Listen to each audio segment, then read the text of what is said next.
Vous avez accueilli ici, peut-être, je ne sais pas si c'était cette salle ou quelque part ailleurs dans Lyon, l'ancien président du CIDEF qui vous envoie son salut amical, Jean-Claude Merceron. Et pour ceux qui, dans cette salle, l'ont vu, je crois que vous avez été convaincus que c'était un président de syndicat volontariste. Hein, c'est au moins l'image que l'on peut retenir de lui. De son directeur aussi, qui me précédait, Pascal Sosa, qui envoie son salut amical à Jean-Noël aussi.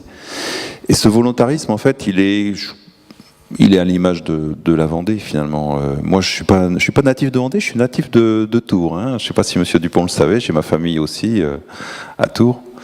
Et c'est vrai que c'est une caractéristique du département. Alors, dès lors que c'est une caractéristique du département, que le syndicat est ancien, il a été créé en 1950, qu'au titre des compétences qu'il porte, je me tournerai plutôt vers Daniel, qui sait ça mieux que moi, c'est en tout cas un des syndicats qui porte le plus de compétences, qui avait aussi un historique et une vraie reconnaissance en matière de production d'énergie renouvelable, qui est aujourd'hui impliqué comme coordonnateur d'un des 8 ou 9 démonstrateurs nationaux Smart Grid, les réseaux électriques du futur.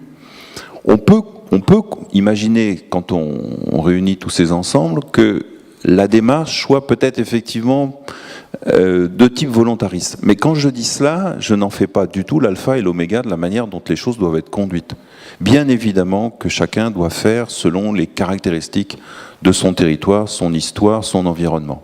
Ça, c'est la première chose. J'insiste beaucoup là-dessus. Et il y en a une deuxième. Ce qui veut dire, excusez-moi de vous interrompre, ce qui veut dire que dans votre schéma initial, où vous aviez décidé de mettre une borne de recharge sur une commune en particulier, parce que ça avait du sens, si le maire ne voulait pas, vous êtes passé à côté. Vous l'avez planté. Il n'est pas question, bien évidemment, d'implanter un équipement dans une commune adhérente au syndicat contre sa volonté. Ce que je constate, c'est qu'in fine, le schéma approuvé a recueilli assentiment sur l'implantation des bornes comme la non-implantation, puisqu'on est on a 282 communes et il y a à terme 191 communes qui sont appelées à recevoir une borne dans les 3 ans. Ce schéma a été adopté à 99%. Bon, maintenant, je vais dire d'autres choses. C'est bien que l'on vous parle borne. Moi, je rebondis sur le plateau précédent. La borne, ça sert à quoi? Ça sert à recharger un véhicule, ne l'oublions pas. Et l'élément, peut-être qu'on n'a pas eu le temps dans notre échange, où j'ai pas suffisamment insisté là-dessus, mais vous commencez à bien l'identifier. La borne, ça sert au véhicule électrique. Le véhicule électrique, j'espère je ne pas me faire mal voir dans cette assemblée s'il y a des représentants de constructeurs automobiles. Je prétends, et en cela je ne leur jette pas la pierre parce que je vais essayer d'expliquer pourquoi, aujourd'hui le véhicule électrique il est mal commercialisé. Donc dès lors qu'il est mal commercialisé, il est normal que dans cette salle vous soyez nombreux encore à vous dire, moi je ne sais pas trop ce que c'est, est-ce que j'ai confiance dans cette technologie, j'identifie un peu ce qui existe mais pas complètement. Bref, vous êtes comme, je dirais à l'image du grand public, on a quand même globalement un manque d'information. Et comme on a dit aussi, et j'y souscris, l'essayer c'est l'adopter, donc je reviens au point de départ, tant qu'on n'a pas essayé, tout autre discours que l'on peut tenir sur est-ce que demain c'est utile et, in fine, à quoi sert un système de recharge, j'ai un peu peur que ça sonne creux. Donc la démarche en fait du CIDEF, où elle a été originale, c'est que pendant que nous initions la réflexion autour du schéma, on a quand même passé beaucoup de temps à se substituer aux réseaux commerciaux des constructeurs pour aller nous-mêmes, avec eux bien sûr, organiser au plus près des territoires.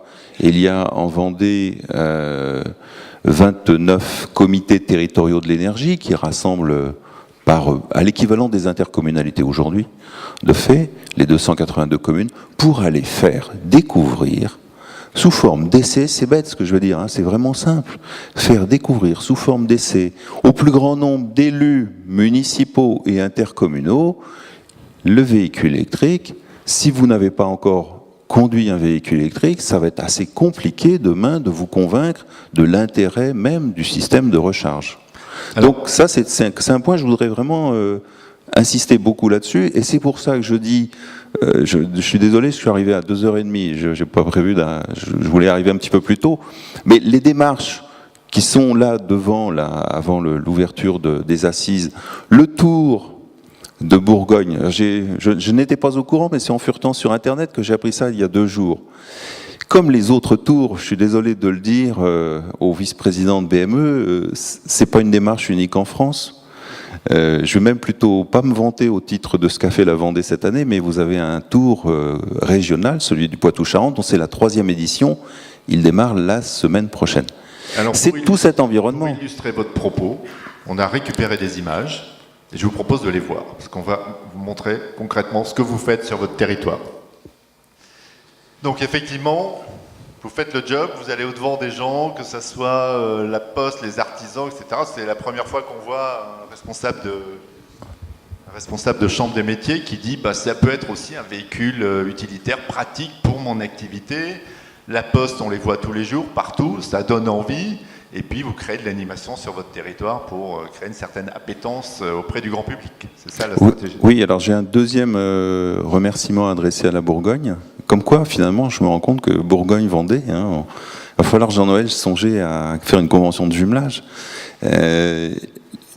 Le syndicat, il a les compétences que lui transfèrent les communes. La loi donne compétence des infrastructures de recharge aux communes. Elles peuvent bien évidemment donc le déléguer librement à un syndicat départemental ou une interco, qui sait.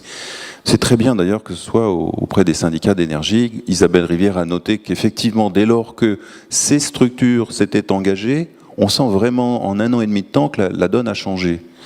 Donc l'illustration derrière le Vendée Electric Tour, il y a une association. Et l'association, elle s'appelle Vendée Mobilité Électrique. Et c'est le président de Bourgogne Mobilité Électrique. Je lui rends hommage, puisque c'est lui qui m'a aidé en me communiquant des statuts, en m'apportant son expérience. Et ça nous a inspiré pour créer cet instrument qui, à côté du syndicat, est légitime pour faire cette promotion. Parce que, bon, le syndicat, à un moment donné, on pourrait se dire pourquoi il fait cette promotion. L'association, elle est pilotée par le syndicat. En son membre EDF, ERDF, La Poste, je vous passe, parce que ça, c'est... Il y a plein d'adhérents.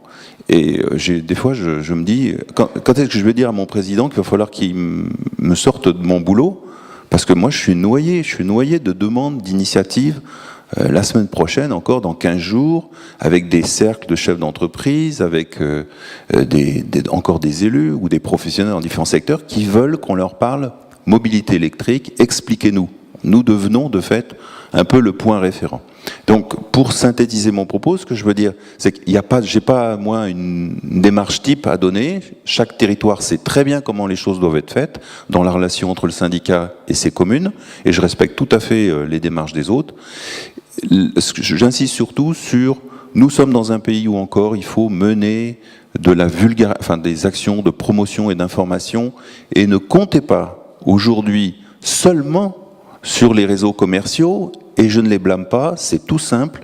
La dynamique d'un réseau commercial, je me suis bien fait expliquer les choses au plus haut niveau chez Renault, elle est proportionnelle au volume de vente. Avec un faible volume de vente, vous ne pouvez pas avoir un fort dynamisme commercial. Si par contre, et c'est le rôle des collectivités, des syndicats, des institutionnels, par l'action que nous menons, et comme nous établissons le lien complet entre pas de véhicules électriques sans bornes, mais des véhicules électriques avec des bornes, croyez-moi, les réseaux commerciaux sont très à l'écoute, constatent les initiatives et commencent de ce fait à prendre eux-mêmes aussi les initiatives en relais. Et c'est là où finalement le lien entre l'action publique et l'action privée, il va trouver son sens. Donc vous considérez qu'un syndicat, ici comme chez vous, doit anticiper la demande du marché et que le marché va se créer naturellement. Le syndicat a un rôle essentiel, a un effet levier. Et cet effet levier, il est dans son métier, dans la construction d'une infrastructure de charge, mais je pense aussi qu'il doit se projeter dans un rôle d'animation, d'information, qui s'inscrit à mon avis tout à fait par un élargissement aussi de son spectre dans le rôle et l'action que le syndicat doit avoir au titre de la transition énergétique. Actuellement, en Vendée, vous avez combien de bornes opérationnelles? Alors, elles vont être opérationnelles réellement que le 1er octobre. On a 40 bornes posées sur la tranche d'à peu près de 80. Les 5 bornes rapides sont posées. Et ce qui est intéressant, et je vous livre aussi ça parce que ça mérite un peu réflexion, on regarde avec beaucoup d'intérêt aussi l'origine géographique des gens qui nous ont demandé les cartes d'accès. Alors c'est peut-être lié aussi aux caractéristiques d'un département littoral qui accueille une forte population touristique et saisonnière. J'ai un quart de demande Vendée, 3/4 hors Vendée. Alors, je ne sais pas si c'est quelque chose qu'on pourrait vérifier par ailleurs. En tout cas, ça révèle qu'il y a un besoin d'accès aux bornes dans le cadre d'une itinérance, c'est-à-dire un déplacement qui n'est pas qu'un déplacement circulaire infra- ou intra-vendéen, qui vient en grande partie des départements voisins, ce qui donne effectivement beaucoup de sens aux réflexions sur l'interopérabilité des dispositifs à au moins une échelle régionale, sinon plus. Merci beaucoup, monsieur.